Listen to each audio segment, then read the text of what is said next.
Hello everyone, Ramadan Mubarak. So today's guest is the first female neurologist in Oman, and she's the founder and president of the Oman Stroke Society. So welcome to the show, Dr. Amal Al Hashmi. Thank you very much for having me. I'm so glad to have you here. Well, to begin with, I would like to know that how has your journey been so far being a neurologist? It has been fantastic because I feel neurology is the most rational field of medicine, and it's quite challenging field, and I think I'm blessed to be in this field. It has been tough, of course, because it's challenging, but anyways, I like challenges, and that's why I decided to become a neurologist. Right, right. I also would like to know, are you working on any such researches right now that you could actually enlighten us with? Of course, I had published around 42 papers, and currently, actually, I'm engaged in a few research projects regionally in the MENA region. And one of the major projects that I am quite excited about is stroke in the young. And this is happening in collaboration with many centers from different areas and countries in the region. And currently, we're almost on the end stage of data collection, and soon we're going to start analysis. And hopefully, by end of Ramadan, we can have the manuscript ready for publication. Yeah. Lovely, that's nice. Well, being a neurologist, I believe, is not an easy thing. So, how do you actually manage such a demanding, field, like challenging physically and mentally? How do you manage it? Well, yeah, I totally agree with you. Being a neurologist by itself is quite challenging. However, being a vascular neurologist adds to the challenge as I well, agree. because vascular neurology is all about acute cases, dealing with acute cases, and it's definitely very exhausting and challenging mentally and physically because you deal with mainly disasters and acute emergencies of neurology. And everybody knows that a stroke is a very bad disease, and it requires very urgent management. So definitely you have to be there mentally and physically to handle these complicated cases, especially when you get cases with a bleed inside the brain, which consider to be a nightmare for all the vascular neurologists. Right, right. Like you were talking about some challenging cases. I'm sure in your field, in your in your experience in your past, I'm sure you must have come across certain challenging cases. Could you share a little bit about it? Any of the challenging case? How did you manage and how did you go through it? Absolutely. Yeah. I consider each and every single case of stroke as a challenging Right. case. However, I have passed through many challenging cases, but I'm just going to pick up one of those Sure. cases that I remember. Sure. It's the youngest actually patients that I had treated with a devastating stroke. He was Okay. 16 years of Right. age, Right. and he came in with a major deficit because of catastrophic sort of stroke that he had. Okay. But he was lucky because we managed him within the hyperacute phase, which is the Right. golden window Right. that we consider for the treatment of stroke. So he received thrombolysis therapy to Right. dissolve the clot inside the artery. And then we managed as well to take him for um, um, uh, vascular, endovascular sort of a treatment to make Okay. sure that the artery is patent. Right. He survived after that, and he made a very good recovery. But that was the youngest patient. He was 16 years of Yeah. age only. Yeah. So, and that's what make us very concerned nowadays Right. because there is a rise also in Yes, stroke yes. in the young I would individuals. actually like to know that after a patient has been treated, is there any kind of after effect or the person is completely fine? Do they need to take some special care or attention or? Well, definitely. So, treatment of stroke goes into stages, into Right, different stages. So, we right, start with the hyperacute stage, right, where patients can receive actually the hyperacute treatment, which would right. include giving a specific medication that can dissolve the clot Correct. that has led to the stroke, and also maybe doing other procedures in that hyperacute stage. Right, Once they pass this stage, the second stage, they go into acute stage, right, right. where also we start the rehabilitation and controlling all the risk factors or any other underlying etiology that we have discovered that has led to this catastrophic event that had happened. And so you treat them. So they go into phases and different stages of treatment. So definitely it's not just one stage.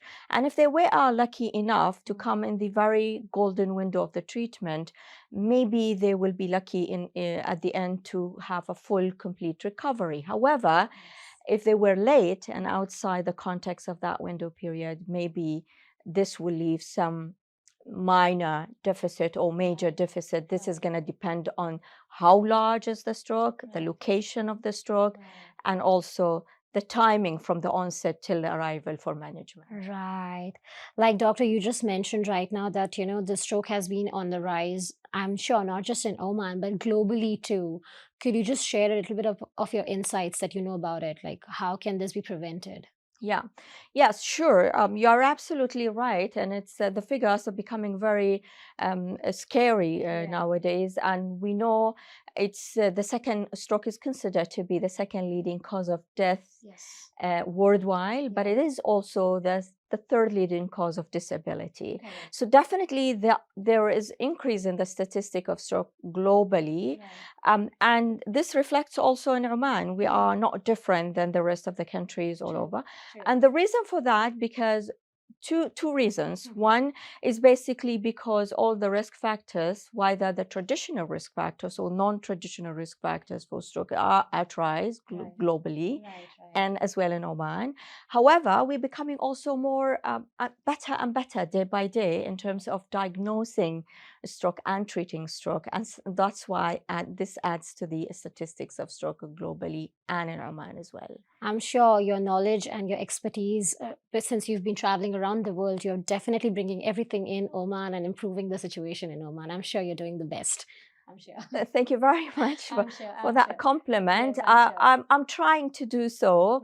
And of course, we are also at our society very busy in terms of running out a lot of CME activity throughout the year in terms of workshops for people to get them to know more about that, but also in terms of health education for the community to recognize and know the signs and symptoms of stroke.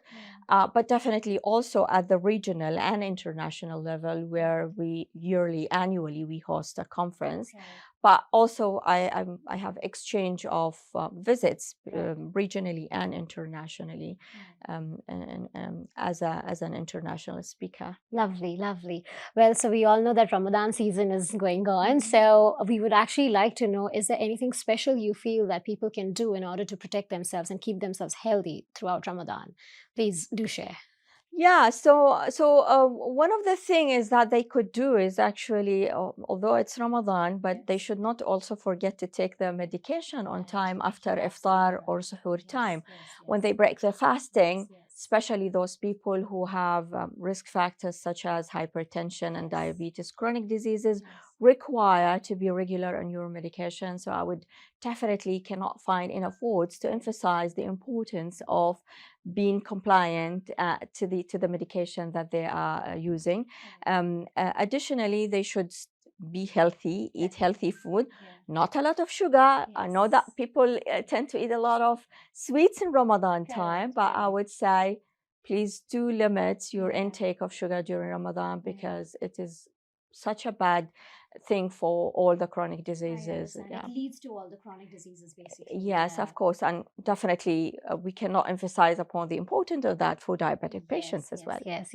And then if you're not exercising enough, then it's just accumulating in your body, and that's it. Definitely. And like you mentioned correctly, with less mobility in Ramadan, because people think that they are like fasting, so that the fasting could substitute the exercise. But I would still encourage people after iftar time, maybe they can go for a nice walk. It should be, it should be the agenda, actually.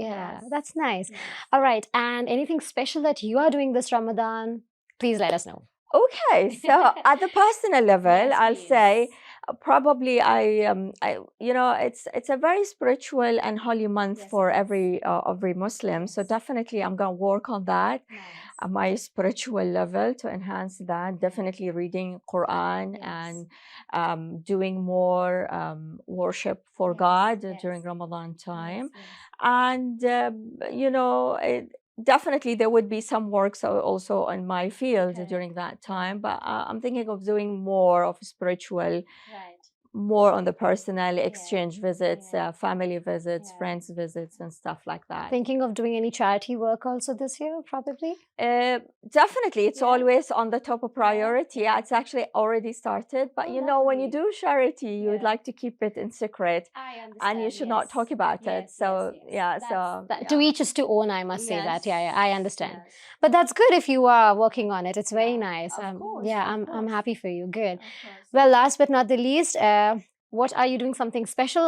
For Eid, I believe, or no? Like, Oh, are is you it? in Oman or you're planning to travel? Please let us know. So actually, I don't like to travel during Eid time. I prefer to Oh, stay in Oman that's nice. to celebrate the Eid With al-Fitr family, and yeah. feast with the Yeah, family. yeah. But actually, I might have to travel right after Eid time to do Okay. some work related to my field, yeah, in Okay. terms of conferences, yeah. So yeah, Nice, yeah. nice, amazing. All right, I hope you have a really beautiful Ramadan ahead. Thank you. And also, well, Eid Mubarak in advance. Thank you very much. Thank you so That's much. very sweet of you. Thank you. Thank you, doctor. It was really nice having you. Really It's nice. my pleasure. Thank you so much, doctor. Thank you for Well, having me. welcome, doctor. Well, thank you so much for watching the episode. For more such Ramadan episodes, keep watching the Arabian Stories.